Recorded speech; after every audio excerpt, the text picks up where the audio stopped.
Hello students, today we are going to solve a 1D FEM problem. So first we'll see the problem. Using 1D FEM, determine displacement at nodal points. Second, stress in each element, and third is reaction at the support. Okay, so we have seen the 7 steps of FEM in the theory class. Now today we apply those 7 steps to solve this problem. Okay, so this is a step shaft. The first step is made up of steel. The length of the steel member is 500 mm. So this is mm. Then this member is made up of aluminium, and this member is made up of brass. The cross-sectional area of aluminium and brass is same. Okay, the length of the aluminium member is 400 mm, length of brass member is 300 mm. Okay, the two ends of the shaft is fixed. Okay, then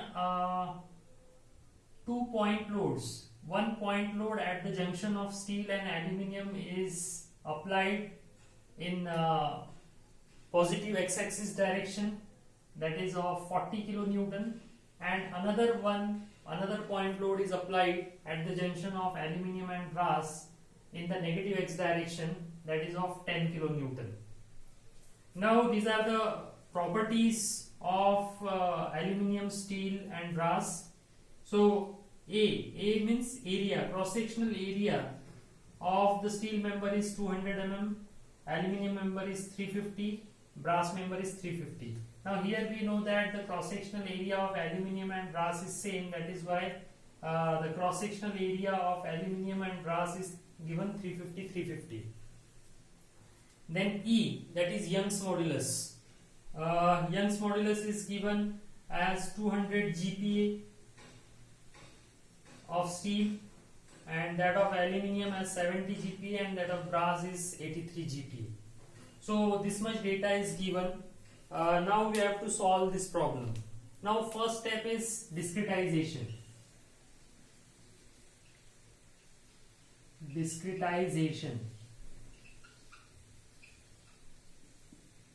So in discretization we have to divide this step shaft into number of nodes and elements. So we will represent this in spring form. Okay.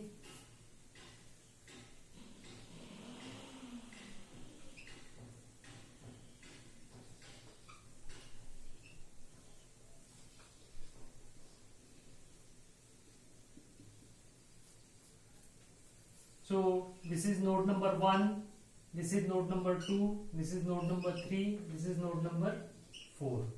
Okay, so this is node number 1. Second node is at the junction of aluminium and steel. Third node is at the junction of aluminium and brass, and fourth node is at the end.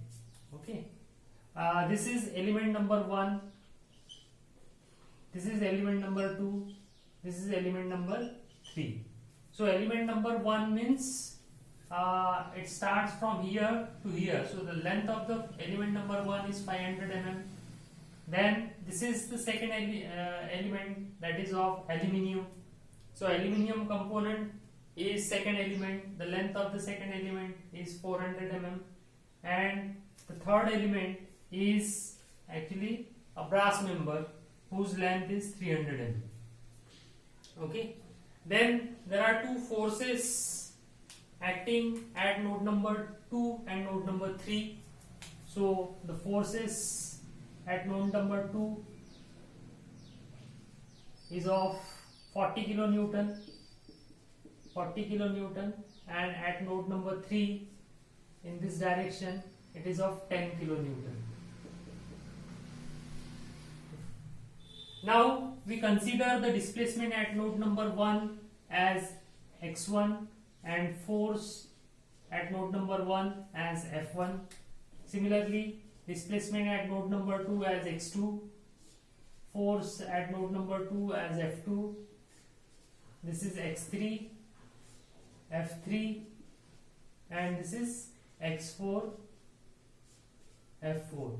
So these are the displacements and forces that we consider at every node 1, 2, 3, 4.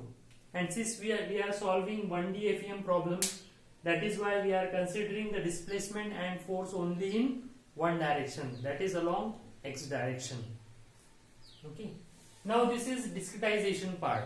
Now second step is to find out the element stiffness matrix. Element stiffness matrix. Okay. So element stiffness matrix. So first we calculate the stiffness matrix of element number 1. So K1 is given A1 E1 upon L1 1 minus 1 minus 1 1. So element stiffness matrix for 1D element is, we have already derived as A1 E1 upon L1 in bracket 1 minus 1 minus 1 1. Okay. Now since element number 1 is made up of node number 1 and 2, so here the row numbers are given accordingly. This is column number, this is column number 1, this is column number 2, this is row number 1, this is row number 2. Okay. Now we put the values in this equation to find out the element stiffness matrix. Now remember this thing, all the values of A1, E1 and L1 is to be entered in Newton mm units only. Okay. So we put the value of A1. A1 is what? This A1. A1 is means steel member. So it is given 200 mm. So it is 200.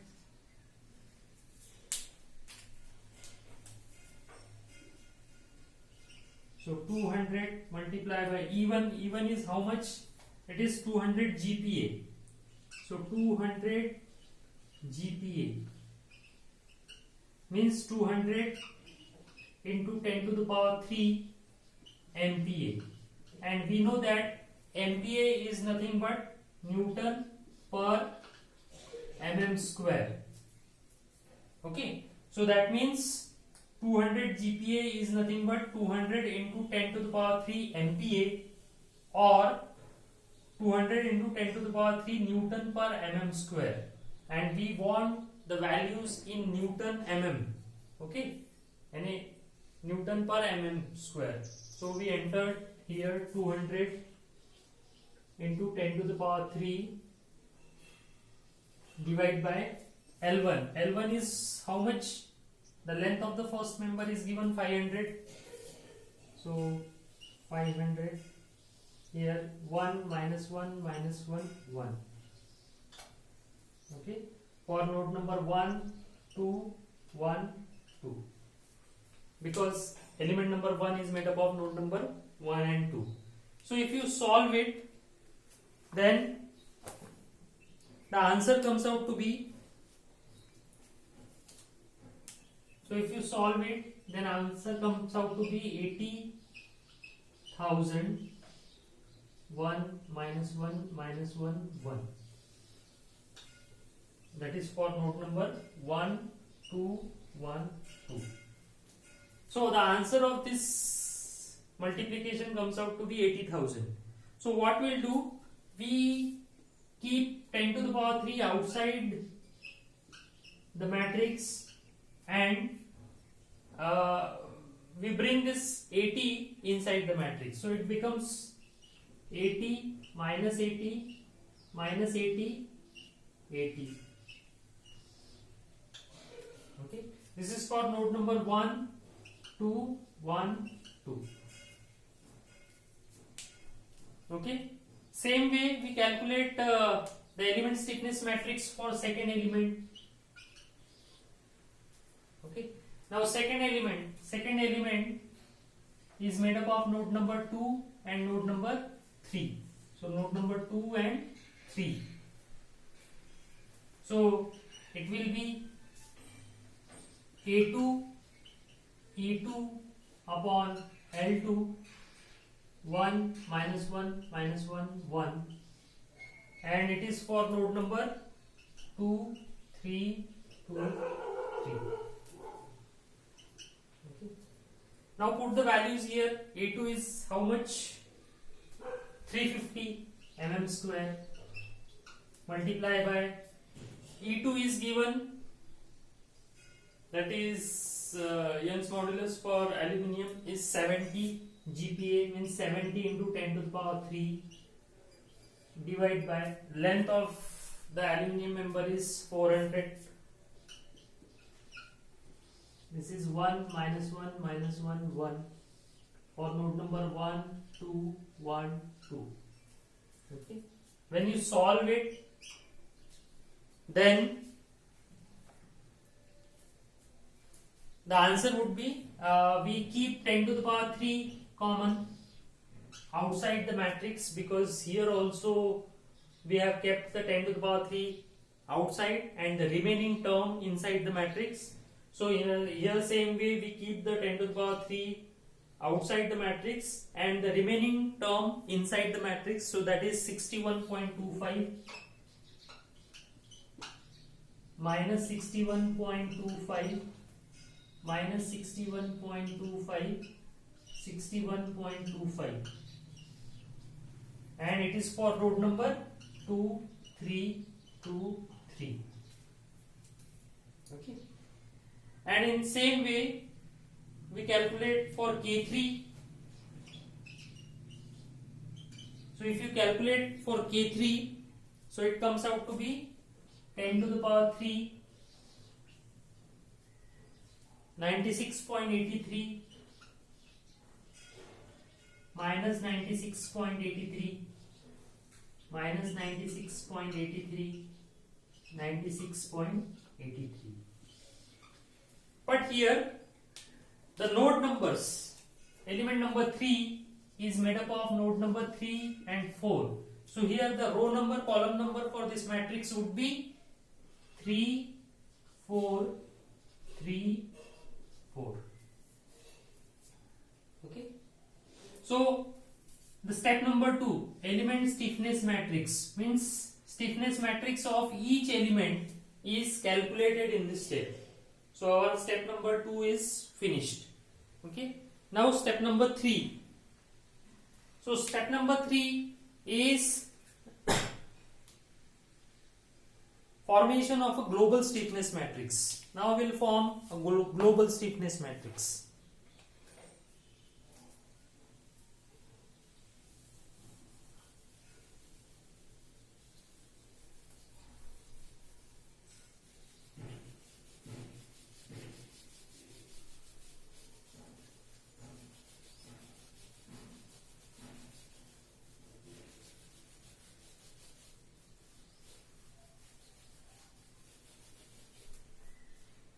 Now global stiffness matrix, step number 3.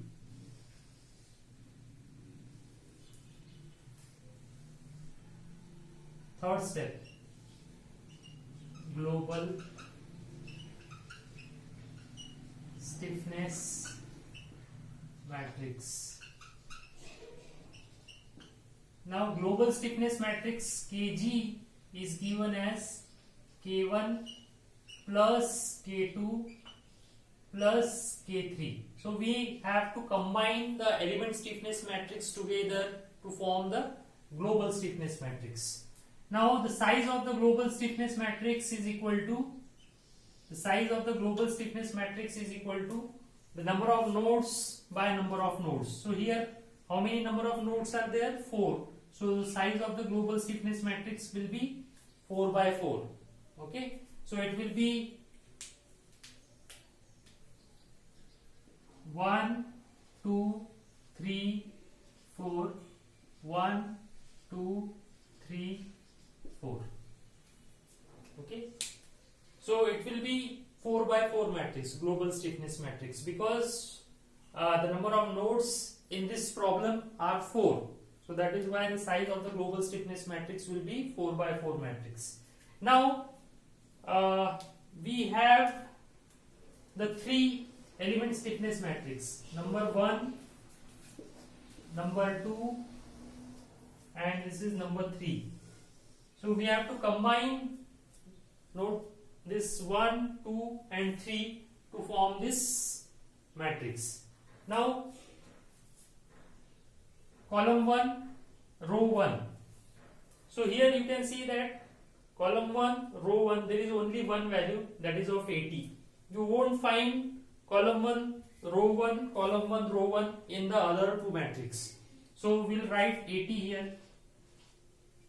Similarly, column 2, row 1 is minus 80. So column 2, row 1, minus 80. Column 3, row 1, it is not there. Column 3, row 1 is not here. Column 3, row 1 is not here. So I'll write 0. Similarly, column 4, row 1 is not there. So that is why I'll write 0 here.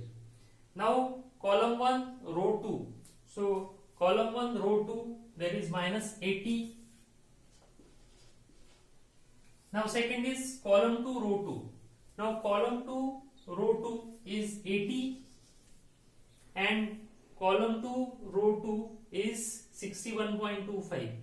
So there are two values at column 2, row 2, that is 80 and 61.25. So what I will do, I will add 80 plus 61.25. So the answer is 141.25. 141.25. Okay, or simply I write okay, that's it. Now row 3, column 2. So row 3, column 2 is minus 61.25, minus 61.25, and row 4, column 2, row 4, column 2 is not there, so I will write 0. Okay.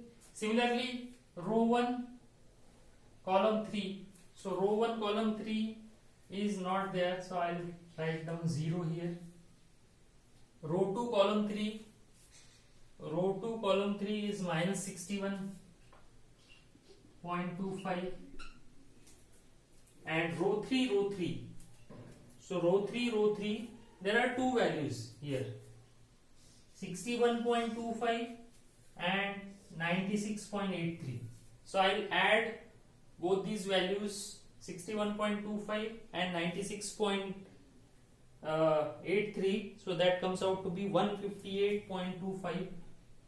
158.25. Row 4, row 3 is 96.83.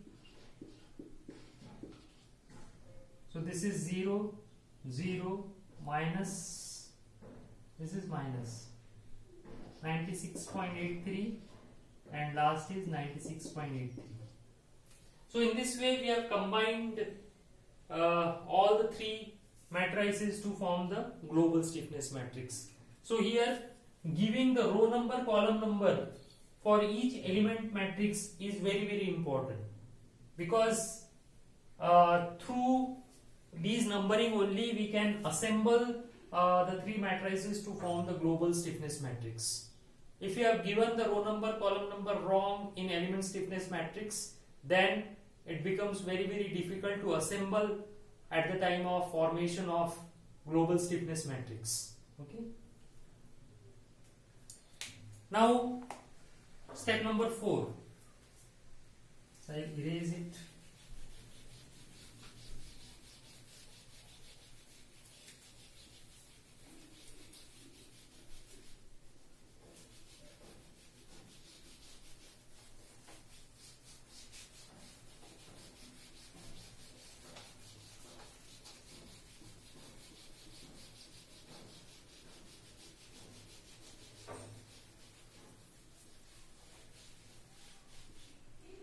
Now step number 4 is apply PMPE. So apply PMPE. So that is principle of minimum potential energy, and we know that principle of minimum potential energy says that the force vector is equal to stiffness vector multiplied by the displacement vector.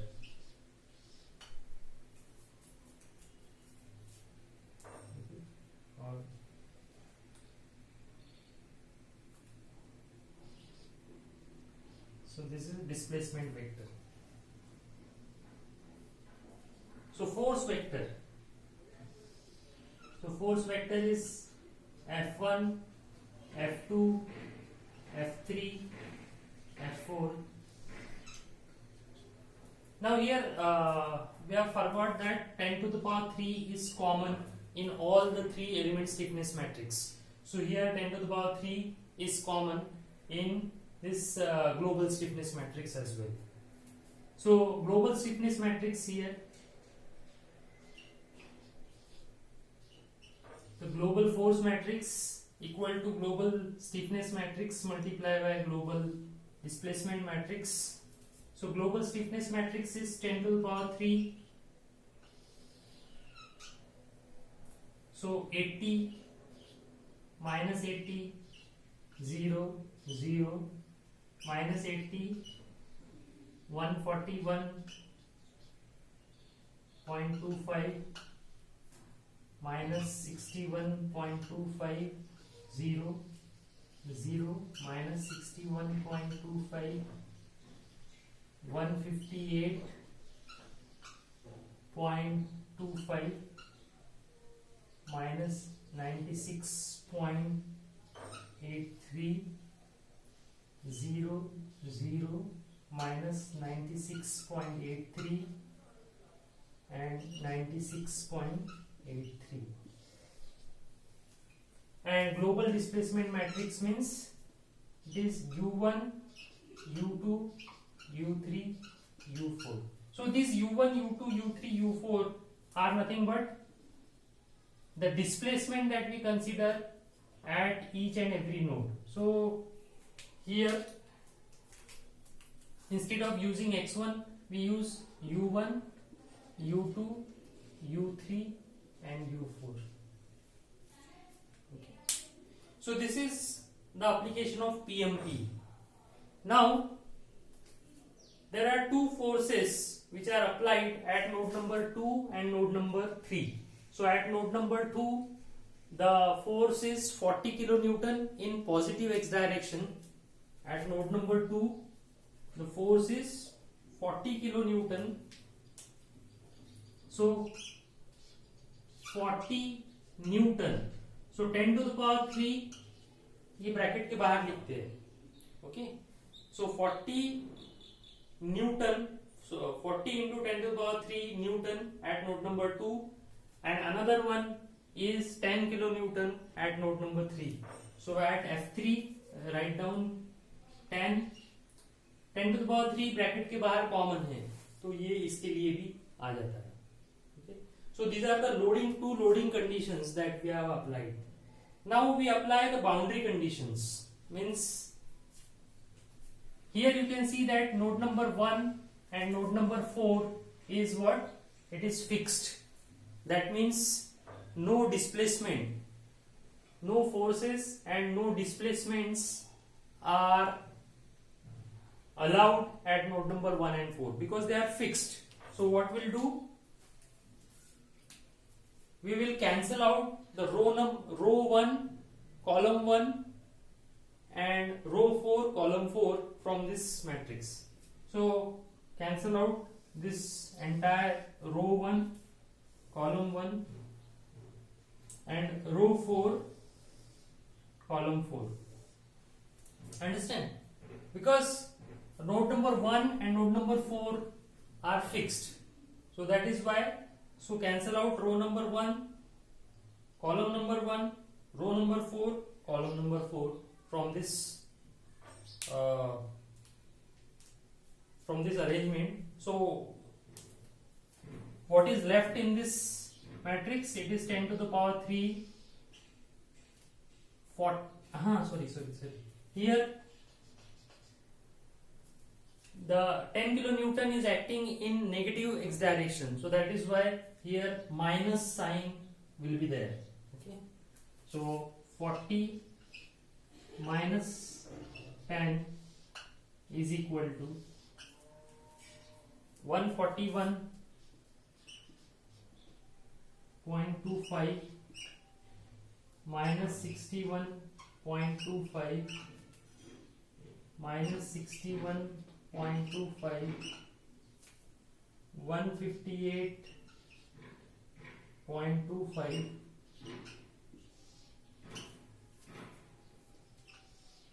U2 U3.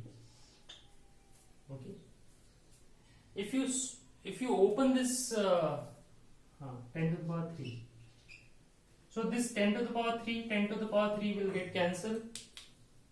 Now what is remaining here? 40 equal to this row multiplied by this column, so 141.25 into U2 minus 61.25 into U3 and minus 10 equal to this row multiplied by this column, so minus 61.25 into U2 plus 158.25 into U3. So there are two equations, two unknowns, so you can solve these two equations to find out the value of U2 and U3. So I have solved it. So U2 comes out to be 0.304 mm and U3 comes out to be 0.053 mm. Yeah. So these are the two nodal displacements. So first part is completed, nodal displacements. So we have find out the nodal displacements as 0.304 and 0.053. Now second is find out the stresses in each element. So stresses in each element.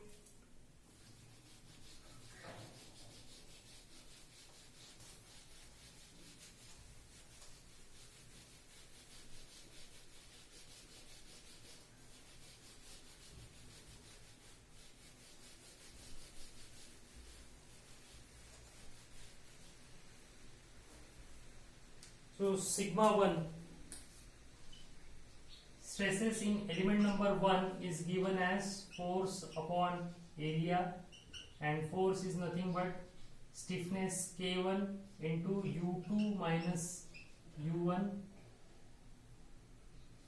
upon A, and that is nothing but K is nothing but AE by L upon A into U2 minus U1. AA get cancelled, so E1 by L1 U2 minus U1, and sigma 1 is equal to E1 we know 200 into 10 to the power 3 divided by 500. U2 is 0.304 minus U1 is 0, so sigma 1 comes out to be 122.8 megapascal, Newton per mm square or megapascal. Similarly, you can calculate sigma 2 and sigma 3. So sigma 2 is E2 by L2 U3 minus U2, and sigma 3 is equal to E3 by L3 U4 minus U2. So in this way you can find out the elemental stresses. Hope you have understood the steps of FEM and how they are applied for solving the problem. Okay, so thank you.